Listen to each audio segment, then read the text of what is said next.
Bayangkan jika kamu salah memilih jalan, dan kesalahan itu bersifat kekal. Dunia bilang semua agama itu sama, semua jalan menuju Tuhan. Tapi, bagaimana jika itu kebohongan yang paling berbahaya, dan yang sangat dipercayai umat manusia? Yesus pernah berkata, "Akulah jalan, kebenaran, dan hidup. Tidak ada seorang pun datang kepada Bapa kalau tidak melalui aku." Yohanes pasal 14 ayat 6. Kalau itu benar, maka setiap jalan lain bukan sekadar salah, tapi membawa pada kebinasaan. Pertanyaannya, kamu yakin mau ambil risiko sebesar itu demi teori yang terdengar nyaman? Hari ini kita akan bongkar satu kebenaran paling kontroversial dalam iman Kristen. Ini bukan soal agama, ini soal hidup kekal. Dan jika kamu salah memilih, kamu bisa kehilangan segalanya. Pernahkah kamu bertanya, kalau Tuhan itu penuh kasih, kenapa Dia hanya menyediakan satu jalan saja ke surga? Bukankah semua agama mengajarkan kebaikan? Apa mungkin Allah hanya menyelamatkan satu golongan kecil saja? Pertanyaan ini muncul karena kita hidup di zaman di mana kenyamanan lebih dihargai daripada kebenaran. Tapi mari kita buka mata. Banyak jalan tampak benar di mata manusia, tapi ujungnya menuju maut. Amsal pasal 14 ayat 12. Yesus tidak memberi ruang abu-abu. Dia tidak berkata, "Carilah jalan spiritualmu masing-masing." Dia berkata, "Akulah jalan." Bukan satu dari banyak, tapi satu-satunya. Akulah kebenaran. Bukan opini, tapi fondasi absolut. Akulah hidup. Bukan sekadar inspirasi, tapi sumber kehidupan itu sendiri. Tidak ada seorang pun yang datang kepada Bapa kalau tidak melalui aku. Pernyataan ini begitu mutlak. Tidak ada diskusi, tidak ada alternatif, tidak ada versi kedua. Dan inilah yang membuat banyak orang menolaknya. Bukan karena kurang bukti, tapi karena terlalu menuntut.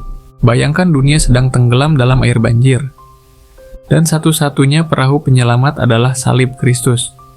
Banyak orang bilang, kami juga punya rakit, kami punya pelampung, tapi hanya satu yang benar-benar dirancang oleh Sang Pencipta untuk menyelamatkan. Jika semua jalan menuju Allah, kenapa Yesus harus disalibkan? Jika keselamatan bisa dicapai lewat cara lain, bukankah salib menjadi sia-sia dan kejam? C.S. Lewis dalam Mere Christianity menulis, seorang manusia yang hanya manusia biasa, dan berkata seperti yang Yesus katakan, tidak bisa hanya menjadi guru moral yang baik. Ia harus gila, setara dengan orang yang mengaku dirinya telur rebus, atau ia adalah iblis dari neraka. Anda harus memilih, entah ia adalah anak Allah, atau orang gila. Billy Graham menyatakan, keselamatan tidak datang melalui usaha manusia, agama, atau tradisi, hanya melalui darah Yesus Kristus yang tercurah di kayu salib. R.C. Sproul menambahkan, jika ada jalan lain menuju keselamatan selain Yesus, maka salib menjadi hal yang paling kejam dan tidak perlu yang pernah terjadi. Tapi kenyataannya, tidak ada cara lain, itu sebabnya salib terjadi. John Piper berkata, orang yang menolak Yesus bukan hanya kehilangan hidup kekal. Mereka menolak satu-satunya pribadi yang pernah mati, agar mereka tidak binasa. Tim Keller mengingatkan bahwa eksklusivitas Yesus bukan soal superioritas agama, tapi soal kenyataan bahwa hanya Dia yang menanggung hukuman dosa. David Platt menegaskan, jika Injil bukan satu-satunya jalan, maka tugas misi gereja menjadi tidak bermakna. Tapi karena Yesus satu-satunya jalan, maka memberitakannya menjadi paling mendesak. Menurut survei Barna tahun 2023, 56% orang Kristen milenial percaya bahwa semua agama pada dasarnya sama, dan 43% dari mereka tidak percaya bahwa Yesus adalah satu-satunya jalan ke surga. Ini bukan hanya krisis budaya, ini adalah krisis iman. Kita hidup dalam generasi yang ingin semua jawaban nyaman. Tapi keselamatan bukan tentang kenyamanan. Keselamatan adalah tentang salib, tentang penyangkalan diri, tentang jalan sempit, Bayangkan kamu berada di sebuah gedung terbakar. Asap menutupi semua arah. Seorang petugas pemadam datang dan berkata, "Satu-satunya pintu keluar aman ada di sebelah kanan. Semua jalan lain tertutup api." Kamu bisa menjawab, saya nggak nyaman dengan arah kanan. Atau, saya lebih suka pintu belakang. Tapi kenyataannya, cuma ada satu pintu yang menyelamatkan. Yesus adalah pintu itu, dan dia sudah terbuka sejak 2000 tahun lalu. Orang-orang yang pertama kali mendengar Injil tidak bertaruh dengan kemungkinan. Mereka percaya sepenuh hati. Para rasul, para martir, mereka semua menyerahkan hidupnya bukan karena ingin populer, tapi karena mereka yakin satu hal: Yesus adalah satu-satunya jalan keselamatan. Mereka tidak rela orang-orang tersesat karena percaya kebohongan yang manis. Mereka rela menderita demi menyampaikan satu kebenaran pahit, bahwa tidak ada keselamatan di luar Yesus. Dan kenyataan ini sulit diterima, karena jika benar Yesus satu-satunya jalan, maka kita semua dituntut untuk tunduk kepadanya. Kita tidak bisa lagi membuat versi Tuhan sesuai selera. Kita tidak bisa lagi hidup netral dan berkata, "Semua agama baik." Tidak, kita harus memilih, karena jika semua jalan benar, maka Yesus adalah pembohong. Tapi jika Yesus berkata benar, maka semua jalan lain salah, dan itu konsekuensi yang besar. Kenapa banyak yang menolak kebenaran ini? Karena menerima Yesus sebagai satu-satunya jalan, berarti kamu harus menolak semua alternatif. Kamu tidak bisa lagi netral. Tidak bisa lagi berkata, "Saya percaya semua agama itu baik." Kamu harus membuat keputusan, ikut jalan sempit, atau jalan luas yang nyaman tapi menyesatkan. Dan keputusan itu mahal, karena dunia akan menolakmu. Karena itu jangan heran, saudara-saudara. Apabila dunia membenci kamu, 1 Yohanes pasal 3 ayat 13, Yesus sudah memperingatkan bahwa mengikuti Dia bukan jalan mudah. Tapi Dia juga menjanjikan satu hal yang dunia tidak bisa tawarkan. Kehidupan kekal. Lihatlah para martir Kristen awal. Mereka bukan dibunuh karena menyembah Yesus. Mereka dibunuh karena menolak menyembah dewa lain. Karena mereka percaya bahwa tidak ada nama lain di bawah kolong langit yang olehnya manusia bisa diselamatkan.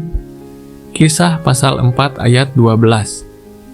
Ketika para rasul memberitakan Injil, mereka tidak berkata, "Yesus adalah salah satu pilihan yang baik."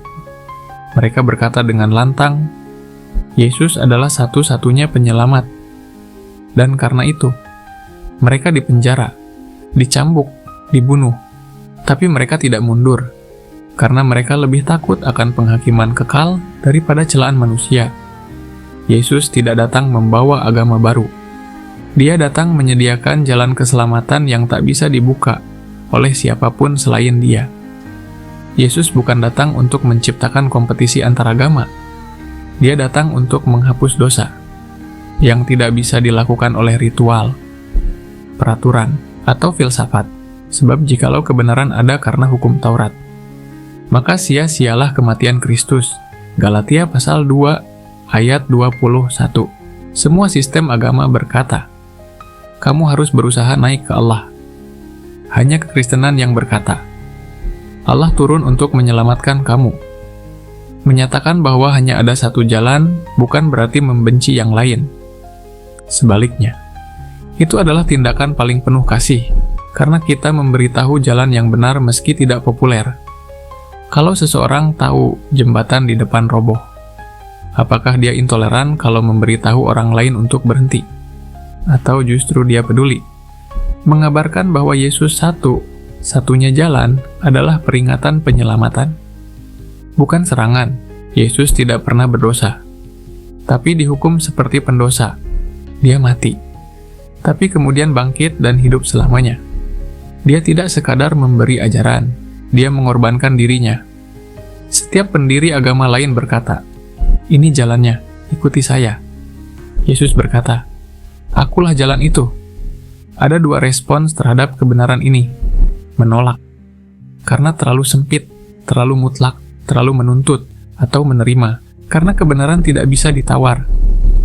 Meskipun terasa berat, Barang siapa percaya kepadaku, ia mempunyai hidup yang kekal.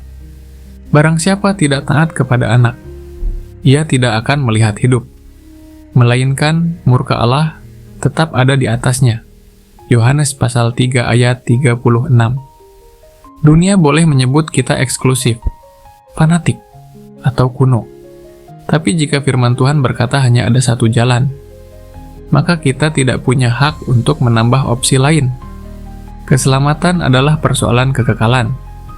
Dan dalam hal sepenting ini, kita tidak boleh asal percaya suara mayoritas. Yesus adalah satu-satunya jalan. Dan jika itu benar, maka tidak ada kebenaran yang lebih penting dari itu dalam hidupmu. Karena itu, tidak cukup hanya tahu bahwa Yesus adalah jalan. Pertanyaannya, apakah kamu bersedia berjalan di jalan itu? Yesus tidak pernah menjanjikan bahwa jalannya akan mudah. Tapi dia menjanjikan bahwa itu adalah satu-satunya jalan yang benar. Matius pasal 7 ayat 13-14 berkata, "Masuklah melalui pintu yang sesak itu, karena lebarlah pintu dan luaslah jalan yang menuju kepada kebinasaan, dan banyak orang yang masuk melaluinya. Karena sesaklah pintu dan sempitlah jalan yang menuju kepada kehidupan, dan sedikit orang yang mendapatinya." Inilah gambaran jelas dari jalan keselamatan. Bukan jalan ramai, bukan jalan populer, tapi jalan sempit yang hanya bisa dilalui oleh mereka yang benar-benar percaya. Iman kepada Yesus bukan hanya soal percaya bahwa Dia ada, tapi percaya bahwa hanya melalui pengorbanannya di kayu salib, dosa kita diampuni, hati kita diperbarui, dan hidup kita diarahkan kembali kepada Allah. Yesus menjadi korban penebus yang sempurna, sebagaimana dijelaskan dalam Ibrani pasal 10 ayat 12. Tetapi Kristus telah mempersembahkan satu korban saja karena dosa, dan Ia duduk untuk selama-lamanya di sebelah kanan Allah. Tidak ada korban tambahan, tidak ada upaya tambahan, karena karyanya sempurna, dan hanya orang yang percaya kepada karya itu yang dapat diselamatkan. Orang sering berpikir bahwa masuk surga cukup dengan menjadi orang baik. Tapi Alkitab berkata lain. Efesus pasal 2 ayat 8-9 menjelaskan, "Sebab karena kasih karunia kamu diselamatkan oleh iman. Itu bukan hasil usahamu, tetapi pemberian Allah. Itu bukan hasil pekerjaanmu. Jangan ada orang yang memegahkan diri." Keselamatan bukan prestasi. Keselamatan adalah anugerah. Dan anugerah itu diberikan hanya kepada mereka yang percaya kepada Yesus. Ada banyak sistem kepercayaan di dunia, tapi hanya satu yang menyelesaikan masalah dosa. Masalah dosa bukan bisa diselesaikan dengan kebaikan. Karena dosa bukan sekadar kesalahan etika, tapi pelanggaran terhadap kekudusan Allah. Hanya darah yang suci, hanya korban yang sempurna, yang bisa menebus pelanggaran itu. Dan hanya Yesus yang memenuhi semua syarat itu. Dia lahir dari perawan, hidup tanpa dosa, mati menggantikan manusia, dan bangkit mengalahkan maut. Itulah sebabnya Dia disebut jalan.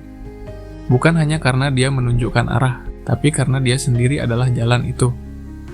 Banyak orang hari ini menolak eksklusivitas Injil, karena ingin menciptakan dunia yang penuh toleransi.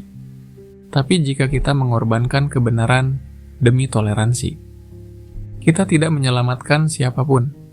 Kita justru membiarkan mereka tersesat.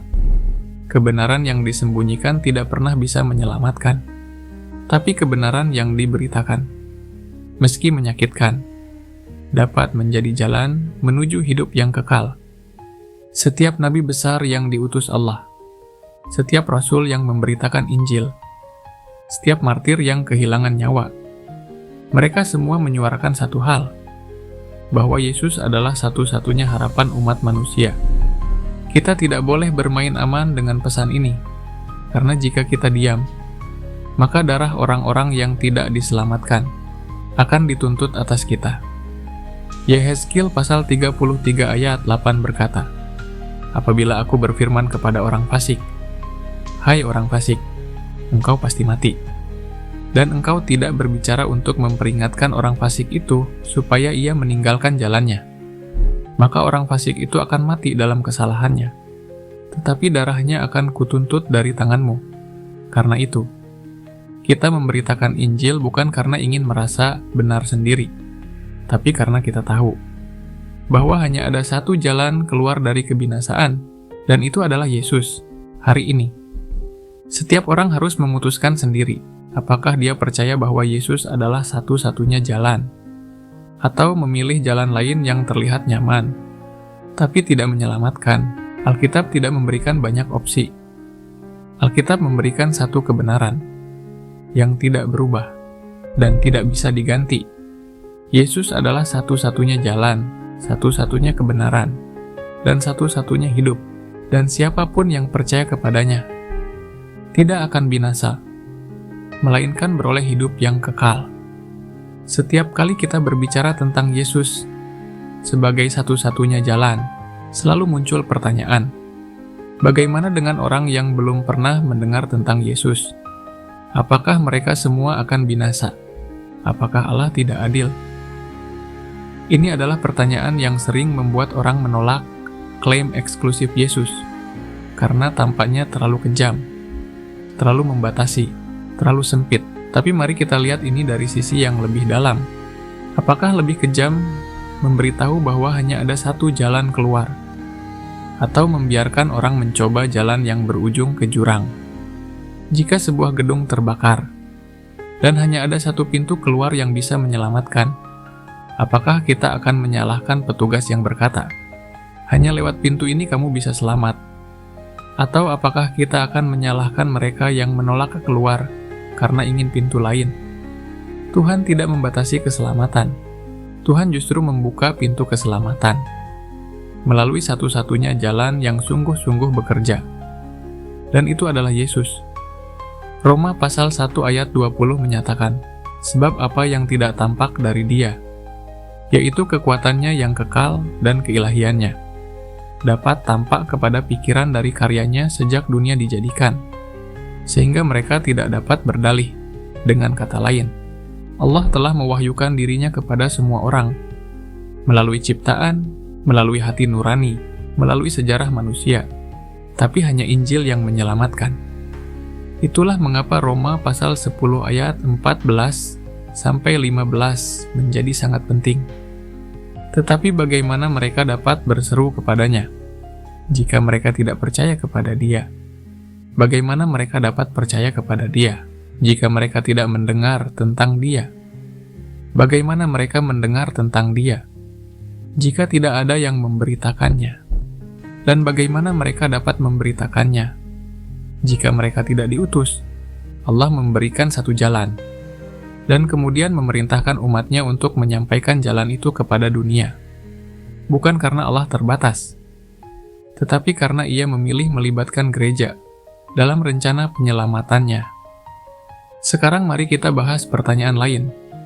Bagaimana jika seseorang tulus mengikuti agamanya sendiri? Apakah ketulusan cukup untuk menyelamatkan?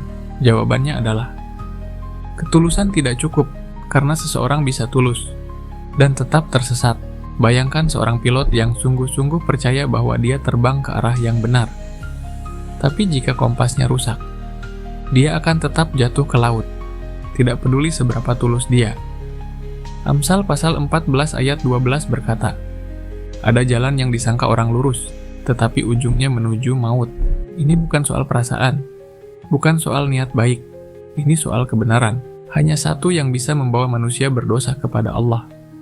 Dan itu bukan moralitas, bukan agama, bukan amal, tapi darah anak domba Allah. Yesus tidak datang ke dunia untuk menambah alternatif. Dia datang karena tidak ada alternatif. Beberapa orang berkata, saya rasa semua agama punya inti yang sama. Ajaran moral, kasih, doa, pengabdian.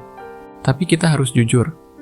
Agama-agama besar memiliki pandangan yang saling bertentangan tentang Allah, tentang keselamatan, dan tentang manusia itu sendiri. Mereka tidak bisa semuanya benar sekaligus. Kristen berkata Yesus adalah Allah. Islam berkata Yesus hanya nabi.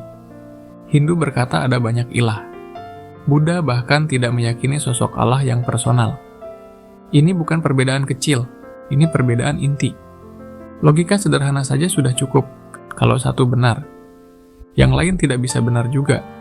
Dan Yesus tidak memberi ruang untuk zona abu-abu. Dia berkata dalam Yohanes pasal 8 ayat 24, "Jika kamu tidak percaya bahwa akulah Dia, kamu akan mati dalam dosamu." Yesus menuntut respons total. Dia bukan sekadar guru yang menginspirasi. Dia adalah Tuhan yang menuntut pertobatan dan iman. Salah satu tokoh apologet terkenal, Ravi Zacharias, pernah berkata, "Kebenaran dengan definisi tidak bisa inklusif terhadap semua. Jika semuanya benar, maka tidak ada yang benar. Itu sebabnya kita tidak bisa bersikap netral terhadap klaim Yesus. Kita hanya punya dua pilihan, menolaknya, atau menyerahkan hidup kita kepadanya." Sebagian orang akan berkata, "Tapi bagaimana dengan nenek saya yang orang baik, yang taat ibadahnya di agama lain? Apakah dia juga tidak selamat?" Pertanyaan ini menyentuh hati kita, dan tidak boleh dijawab dengan dingin atau arogan. Tapi kita harus kembali pada apa kata firman Tuhan, karena kita tidak menyelamatkan orang berdasarkan kenangan indah, tapi berdasarkan kebenaran yang kekal. Kita tidak bisa menggunakan standar manusia untuk mengukur standar kekekalan, karena hanya Allah yang tahu hati manusia, tapi Dia juga telah menyatakan jalannya secara terbuka dan jelas. Yohanes pasal 3 ayat 36 mengatakan, "Barang siapa percaya kepada anak, ia mempunyai hidup yang kekal. Barang siapa tidak taat kepada anak, ia tidak akan melihat hidup, melainkan murka Allah tetap ada di atasnya." Ini bukan soal siapa yang baik, tapi siapa yang ditebus. Ini bukan soal siapa yang rajin ibadah, tapi siapa yang percaya kepada anak. Seringkali alasan kita merasa tidak nyaman dengan eksklusivitas Injil karena kita tahu banyak orang yang belum mendengarnya. Tapi itulah alasan paling kuat mengapa kita harus memberitakannya. Jika memang Yesus adalah satu-satunya jalan, maka misi kita adalah menyampaikan jalan itu, bukan mendebat keadilannya. Allah itu adil, dan dalam keadilannya, Ia juga penuh kasih. Dan kasih itu diwujudkan dalam satu pribadi yang memanggul salib dan mengorbankan diri untuk dunia. Itu bukan batasan, itu anugerah yang harus diterima, bukan dinegosiasi. Dan ketika kamu sudah percaya, ketika kamu sudah menyerahkan hidupmu kepada Yesus, maka perjalanan barumu dimulai. Kamu akan bertumbuh, bukan hanya dalam pengetahuan, tapi juga dalam kasih, dalam iman, dalam ketaatan. Yesus tidak hanya menyelamatkanmu dari neraka, Dia menyelamatkanmu untuk hidup dalam rencananya. Rencana yang membawa pengaruh, yang menyentuh orang lain, yang menjadi terang dan garam di dunia yang gelap. Matius pasal 5 ayat 14 berkata, "Kamu adalah terang dunia. Kota yang terletak di atas gunung tidak mungkin tersembunyi." Artinya, keselamatan bukan akhir, tapi awal dari hidup yang berdampak. Mungkin kamu masih bergumul dengan banyak hal, masih jatuh bangun, masih merasa belum layak. Tapi kasih karunia Tuhan tidak berdasarkan kelayakan, melainkan pada iman yang menyerahkan segalanya kepadanya. Filipi pasal 1 ayat 6 berkata, "Akan hal ini aku yakin sepenuhnya, yaitu Ia yang memulai pekerjaan yang baik di antara kamu, akan meneruskannya sampai pada akhirnya pada hari Kristus Yesus. Dia yang memulai, Dia juga yang akan menyelesaikan. Dan ketika kamu mulai berjalan bersamanya, pelan-pelan kamu akan melihat perubahan. Bukan karena kamu hebat, tapi karena Roh Kudus bekerja di dalammu. Dia akan mengajarkanmu untuk mengampuni, untuk mengasihi musuh, untuk hidup dalam kebenaran. Bukan karena kamu kuat, tapi karena kasih-Nya cukup." 2 Timotius pasal 1 ayat 7 berkata, "Sebab Allah memberikan kepada kita bukan roh ketakutan, melainkan roh yang membangkitkan kekuatan, kasih, dan ketertiban."